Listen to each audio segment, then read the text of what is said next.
योगी राम सुरेश कुमार, योगी राम सुरेश कुमार जयपुराय अन्ने महादेवी की अम्मा शरण नाम जपம் அப்படின்றது ஒரு 10 years back என் வாழ்க்கையில எனக்கு கிடைச்ச பொக்கிஷம். இவ்வளோ பூஜை புரஸ்காரம் நிறைய ஆச்சாரமான ஃபேமிலி நிறைய விஷயங்கள் நாம பண்ணிட்டு இருந்தோம்.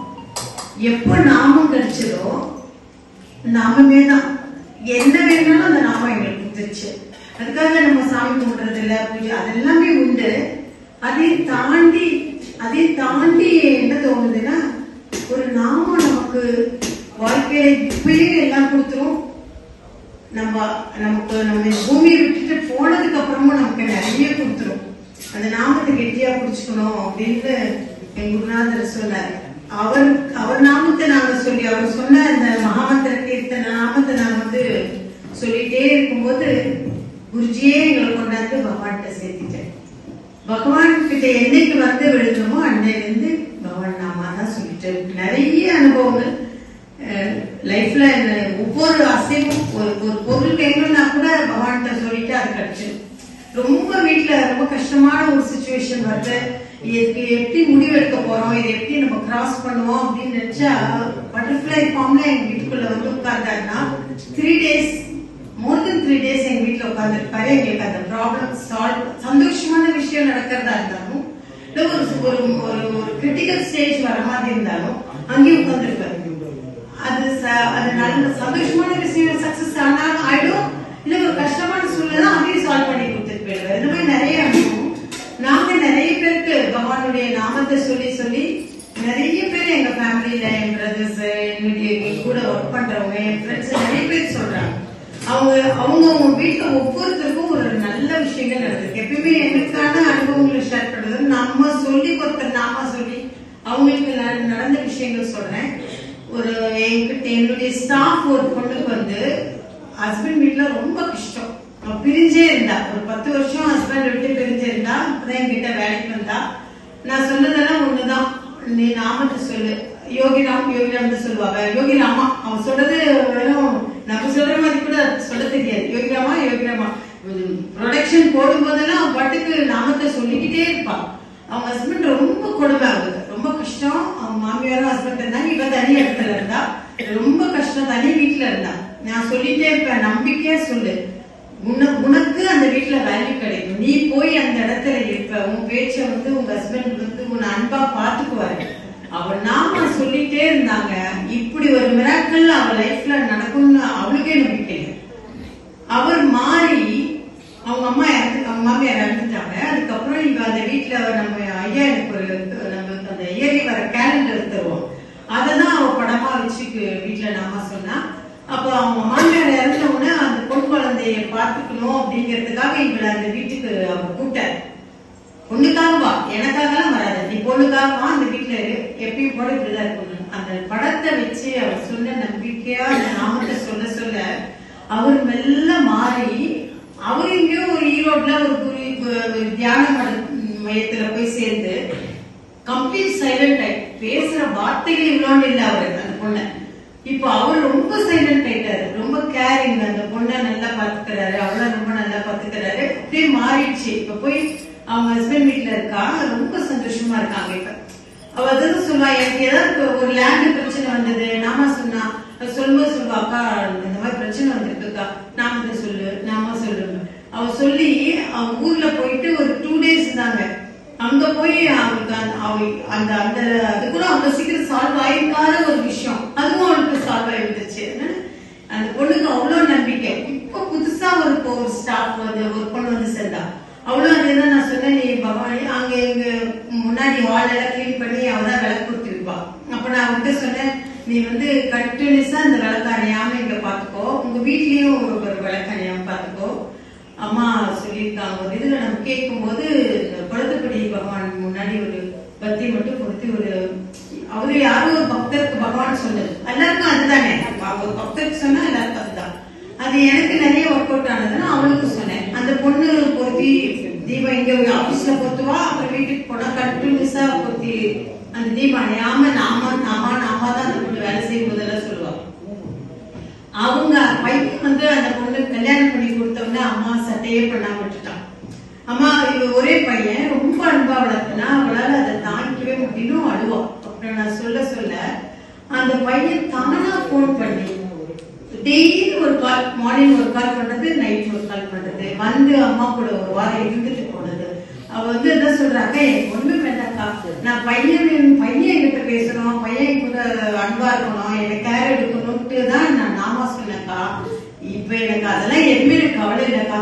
எனக்கு வந்து பகவான் என் கூட இருந்தா போதும்க்கா, எனக்கு எதுவுமே வேண்டாம், எனக்கு பகவான் தான் வேணும், எனக்கு இந்த நாமம் மட்டும் எனக்கு போதும் அப்படின்னு சொல்ற. இந்த மாதிரி நிறைய அனுபவங்க, ஒன்று ரெண்டெல்லாம் இல்லை, தினமும் வாழ்க்கையில மிராக்கிள்ஸ் தான் எனக்கு நடந்துட்டு இருக்குது. எல்லாருடைய லைஃப்லயுமே நாமம் தான் நமக்கு வந்து கூட வரும். நம்ம கை காலெல்லாம் ஒரு குறிப்பிட்ட ஏஜுக்கு அப்புறம் நமக்கு எதுவுமே எதை கொண்டு போய் மனதுல கொடுக்குறோமோ அதுதானே நமக்கு பழக்கம் ஆயிடுது. நம்ம மனசுல என்ன போடுறோமோ அது பழக்கம் ஆயிடுது. இப்ப நம்ம நாம சொல்லி சொல்லி சொல்லி அதை உரு ஏற்றி வச்சுட்டோன்னா ஒரு ஏஜ் ஆன பிறகு இல்ல நம்ம உடம்பு முடியாத ஒரு காலகட்டத்துல நம்மளால எதுவுமே பண்ண முடியாட்டி கூட நம்ம மனசு அந்த உள்ளுக்குள்ளார அந்த நாமா ஓடிட்டே இருக்கும்.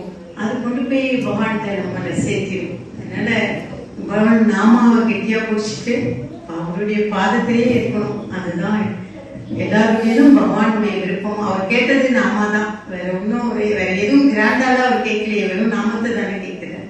அதனால கட்டாயம் எல்லாருமோ அந்த நாமத்தை யோகிராம் சுரத்குமார், யோகிராம் சுரத்குமார், யோகிராம் சுரத்குமார்.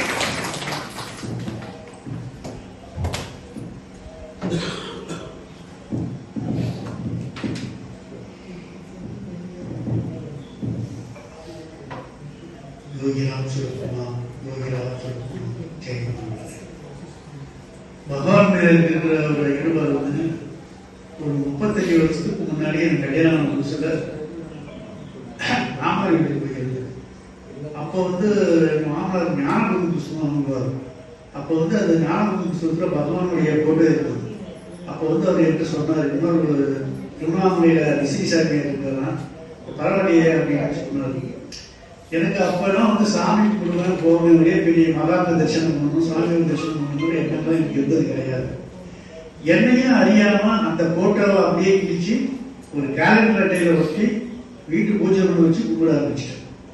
அப்புறமா வந்து ஒரு வருஷம் கழிச்சியோ 2 வருஷம் கழிச்சியோ பகவானை பார்க்கறதுக்கு திருவண்ணாமலைக்கு போனேன்.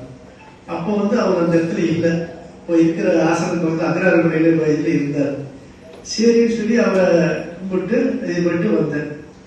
அதுல இருந்து ஒரு சின்ன மாற்றம் எனக்கு வந்து சேர்ந்தது. அப்புறம் பல டைம் வந்து பகவானை பார்த்துருக்கேன். நான் வந்து 30 வருஷமா திருவண்ணாமலைக்கு போறேன். பகவான் வந்து ஏறக்குறைய 30-40 தடவை பார்த்துருப்பேன். அப்போ அவரை பார்க்கும் போதெல்லாம் வந்து நம்ம தொட மாட்டாரா, நம்மகிட்ட பேச மாட்டாரா அப்படின்னு எனக்கு எண்ணங்கள் வரும். ஆனா அப்படி அது நடக்கல. சரி பரவாயில்லன்னு சொல்லிட்டு அப்படியே இருந்துட்டேன்.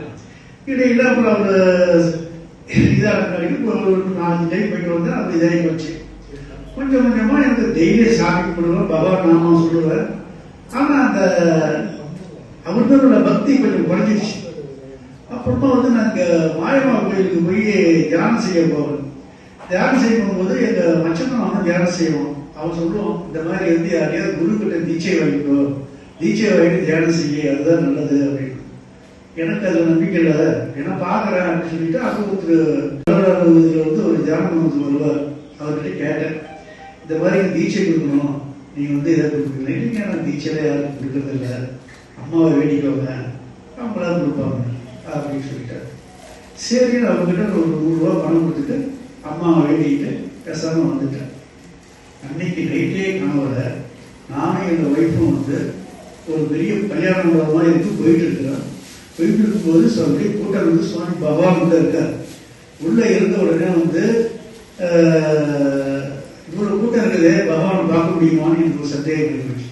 அப்புறம் முன்னாடி வெளியே வாசல் நிற்கும் போது ஒரு ஐயர் பிராமின், அவரை பார்க்கறதுக்கு அப்படியே தங்க நிலத்துல ஜொலிச்சார். பகவானை பார்க்கணுமா அப்படின்னு, நாம பார்க்கணும், ஆனால் இருந்தால் 100 ரூபா கொடுத்தார். சரி 100 ரூபா கொடுத்தார். நேரம் கொண்டு போய் பகவான் வழியா உட்கார வச்சிட்டார். பகவான் நம்ம தொடமாட்டாரா பேச மாட்டாரான்னு ஏற்கனவே இருந்தப்ப அவரே வந்து என் தலைமையில கை வச்சுட்டு பேச ஆரம்பிச்சிட்டார். என்ன பேசுறது எனக்கு முடியல. அவர் ரொம்ப நேரம் பேசிக்கிட்டே இருக்காரு. பேசிக்கிட்டே இருக்கும்போது அப்புறம் அதே மாதிரி பல்லக்கில் வந்து மாயமா சாமி வந்து வந்துட்டு இருக்காரு.